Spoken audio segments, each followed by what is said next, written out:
Good evening once again. Last year I finished the 100 Serial Killer Cases project, where I examined 100 serial killer cases to see what at least some of them had in common. A bit of a mess, yet I'm content with my small contribution to true crime discourse. But as you can imagine, it was a very taxing endeavour, both emotionally and intellectually, so I took a long break. Thus, I turned my attention to something fictional, something theatrical, something to help take my mind off this madness.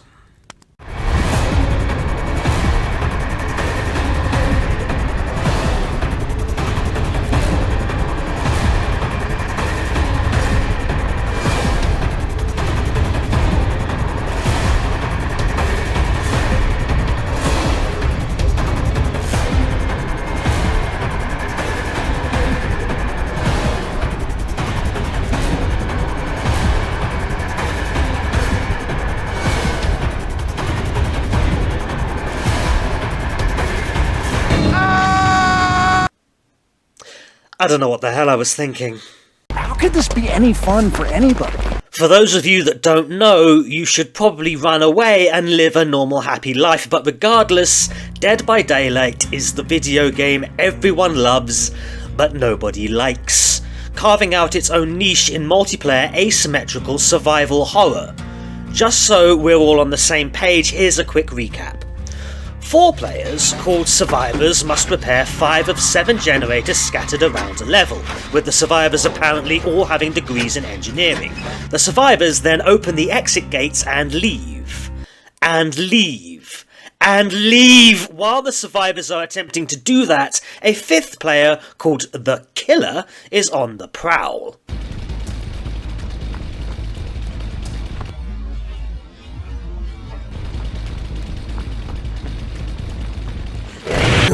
Darkness, my old friend. I've come to talk with you again. The Killer must kill the Survivors before they fix the gens and escape. Therein is our conflict and the competitive nature of the game laid out.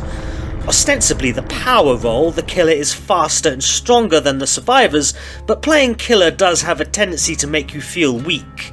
You can't be killed, but Survivors are far from defenseless.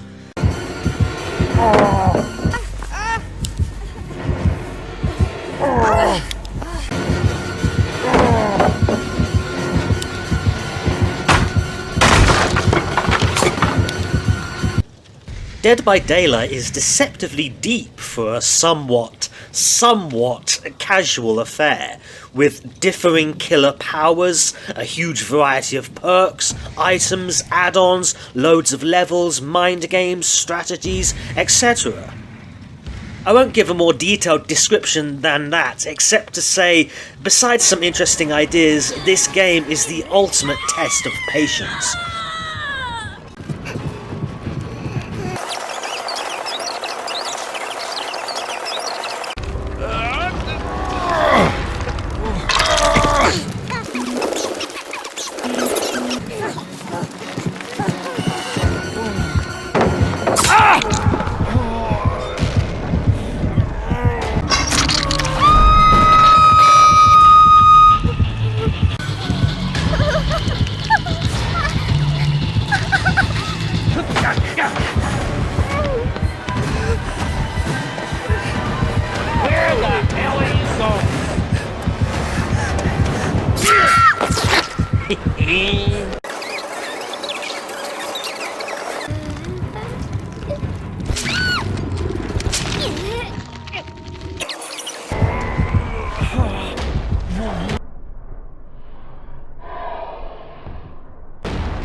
I honestly think you have to be a bit mad to actually play this game. So yeah, I've clocked 2,400 hours. For some people that might seem like a lot, but believe me, for others that's nothing. According to this chart, I'm not even at the advanced stage yet, and I'm just a seasoned intermediate, and I feel it on both sides. Though that's still 100 days, 2,400 hours, so I'd consider myself a veteran of the fog. Honestly, I'd wanted to do these videos for a while, but the developers have just been hitting home run after home run, and I just can't tear myself away. The game is really quite good. Basement Bubba is out of a job, bully squads are less prominent, and several petty annoyances have been ironed out. Damn it, behaviour! Why do you always have to be so competent and intelligent all the time? That might be a slight exaggeration. I've quit for prolonged periods multiple times, but last year the game finally released the Alien chapter with the Xenomorph, and our lawyers state that any resemblance to Sigourney Weaver is totally coincidental. Not to gush over the game too hard, but the Alien DLC was as good as it gets. The killer was interesting and great, the survivor was interesting and great, the map was interesting and great, the perks are interesting and great, and the cosmetics are interesting and great.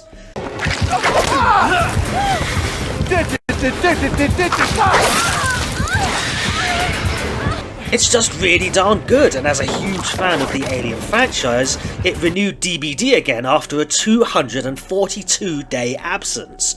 To put it another way, one serious relapse. What the hell is made for this? Oh, they nerfed it. Good. Now we can forget it ever existed. I'm what some might call a survivor main. I'm 2/3 survivor, 1/3 killer. But as much as I love the fight for survival, survivors are mostly glorified palette swaps of each other, whilst the killers vary wildly in stats and special abilities and add-ons and competitiveness and sanity. Like any good horror film, the narrative is driven by the villain, with survivor players having to adjust their gameplay to counter the killer character's special abilities during the match. Let's be honest, killers are just more interesting. As a non-player can guess, the killers are not exactly wholesome types, with some being especially nasty, both off and on the board. Everyone has their story. Indeed, the game as a whole has a rich lore for those willing to take a closer look. Not all players care about DBD lore, but I certainly do. I find character and story a lot of fun. And then I had an idea. True crime? Fiction crime? Given I have a database of over 100 real-life serial killer cases, I thought it would be interesting to see how the DBD killers compare to what I discussed in my 7.5-hour amateur documentary. Are the DBD killers realistic? Do they have some basis in reality? Are there any real-world equivalents? Now, I know there's this disclaimer at the launch screen, all characters are fictional and any resemblance is coincidental. Is it though? Some have very real inspirations in and out of true crime. But I need to point out that in most cases, I don't think the writers based the killer off someone. Just because there are parallels doesn't mean there's inspiration. One or two are particularly far-fetched. I think it'd be interesting to see just how accurate and quote-unquote realistic this quirky mini-boss squad really are. Not that I'm really qualified to talk about it, I don't have any mental health or legal qualifications, but I'm gonna do it anyway. I'm the criminologist you deserve, not the one you need. Also, if for nothing else, I thought it'd be fun. I'd like to take a more light-hearted and jovial look at stuff like this. But there are multiple problems with this idea. Despite the game category as killers, only a few killers are actual serial killers, even by flexible definitions, let alone the strict definition laid out in my project. So I'll have to judge the characters within the context of their own crimes and not as serial killers. Mostly. There are 35 of these evil beings, and counting. 12 killers are licensed characters from other franchises. It is incredible that this game has so many horror icons. Picture this: you've spawned in the Gideon meat plant of the Saw franchise.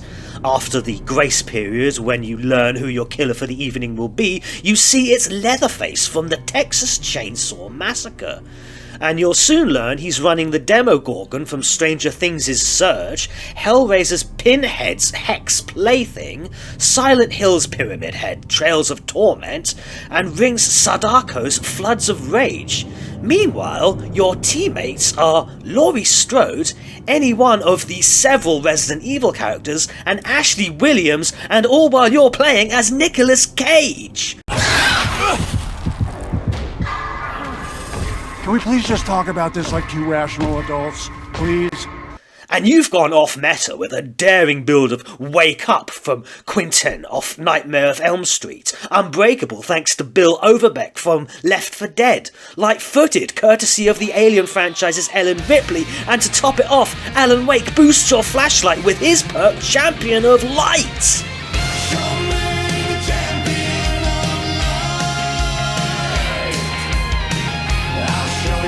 There is nothing that is not awesome about any of this. But I'll only be looking at the 23 original killers. I'm sorry. I'll still talk about the licensed characters, but only when it's relevant. I'm not going to do an analysis of someone with about 10 films of ever-decreasing quality, Michael. Besides, the original characters are superb, and I'd say many of them are actually better than even established horror icons. More on that later. But another worry I have about my mission is that the details in the lore are often left ambiguous. I hope I don't inadvertently fill the gaps with my own headcanon, but Dead by Daylight is very ethereal, very dreamlike. Fittingly, true crime has a similar feel as you doubt the sources you read from and find contradictions here and there. However, a fictional world is actually easier to read into. I think. Another problem is lore versus gameplay.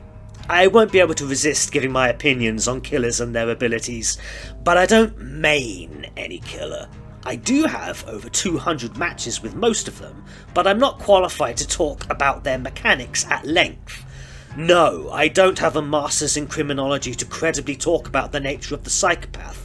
I also don't have over 1,000 hours with Braun Hilda here to credibly talk about the nuances of throwing hatchets at Jake. But lore versus gameplay has other problems. Take, for example, Claudette Morel. Arguably the most popular Survivor character, she has a backstory of being this shy schoolgirl nerd, introverted to an extreme degree and possibly autistic or with some other kind of neurodivergence. She's sensitive, withdrawn, and lonely, a very melancholic type of person. And of course she's very popular with toxic teabagging, flashlighting bully squads. So yes, lore and gameplay are often at odds with each other in a gross variant of ludonarrative dissonance, to use a pretentious gaming term. The point is, I'm focusing on lore, not gameplay. But the problems don't end there. Oh no. Let's talk about Claudette's thong. That anxious dweeb Claudette? Yeah, we need to have a discussion on what kind of knickers she'd wear. So, what kind of panties are you wearing? Oh, I'm gonna wind up on a list, aren't I? No, I'm not a pervert! I was just wondering what kind of panties... Would such a wallflower wear a sexualized undergarment like a thong? Would this shrinking violet wear something so provocative? Maybe. I don't know. Attempts to find out get me maced. All DBD players have spent a long time thinking about this, and there is a debate. I think most people would say the answer is no, not likely, and I'd agree with that. But then again, why not? And more to the point, there might actually be a lore-related reason. Yes, this does have relevance, bear with me.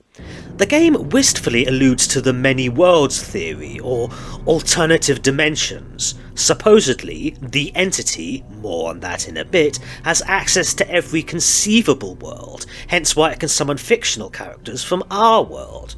Fittingly, Alan Wake and Control dabbled with similar ideas, and now Mr. Wake is in DBD. The poor sod. Point is, it's possible that Claudette is something of a thought in an alternative dimension. Thus the thong and reputation as a toxic is lore-friendly. Maybe. I don't know.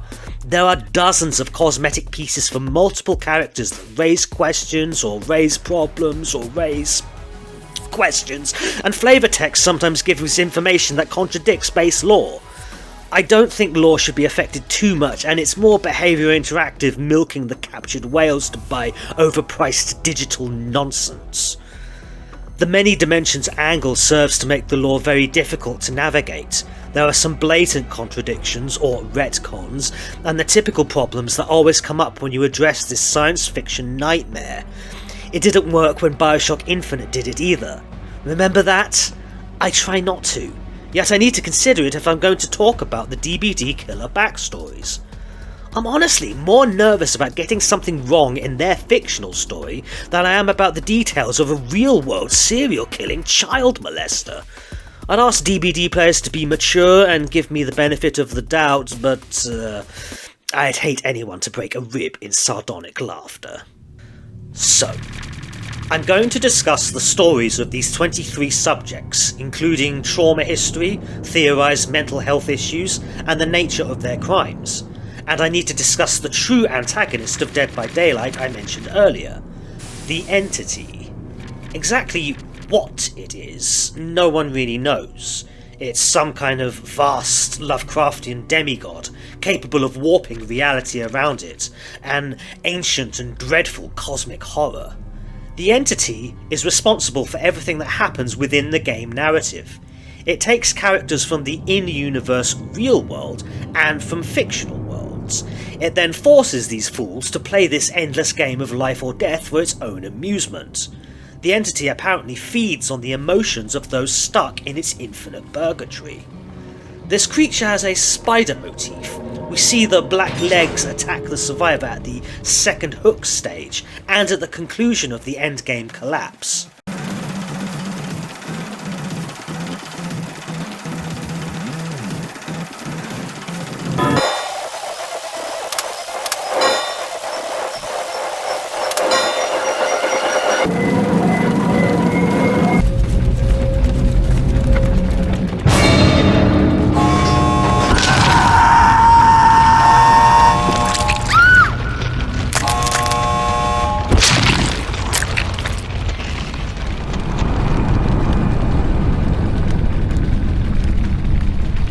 This might seem like a bit of an awkward time, but I just have to ask, what kind of pants have you got on? The level up system for both survivors and killers is called the Blood Web, and multiple lore entries heavily feature arachnidoids. Further, given the Entity's reputation as something of a devourer, it's not a leap to assume this creature is female, given female spiders are typically dominant and often partake in sexual cannibalism. This is a rather outlandish theory, but I happen to agree with it. The Entity may also be a giant plant of sorts, or the darkness itself made manifest, made physical, or the embodiment of the ego of the developers as they get rich off our endless torment, whatever. The character of the Entity is also kind of an idiot. It clearly doesn't care about human life or suffering, but the trial it provides is... It feels like something someone who has seen a lot of horror films would think of if they've never met a normal person. It all feels like a parody of real life. A pallet here, a generator there, a hook here. I suppose it works in the game's favour, adding to the surreal dreamlike absurdity of the situation, and covering up the myriad of things wrong with this hot mess.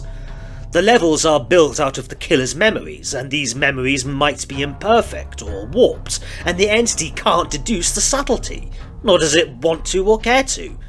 Perhaps the Entity has no imagination itself. Ultimately, all the killers in DBD report to and serve the Entity, but the nature of the relationship between the Entity and any individual killer varies. After all, the killers are just as much the victims of this eldritch abomination as the survivors are, and their emotions are being fed on as well. But as we'll see, some killers answered the call with more gusto than others. I'll draw from the base lore, the tome lore where I can, and any other small details I think are relevant.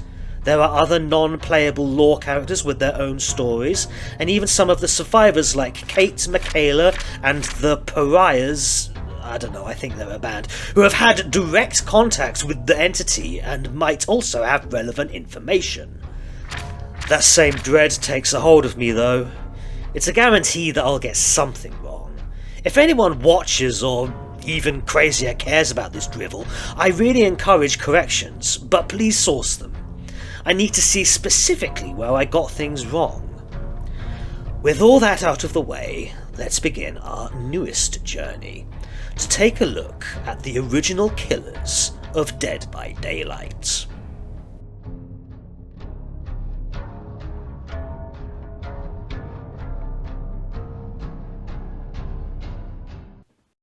Sensitive, withdrawn, and lonely, a very melancholic type of person.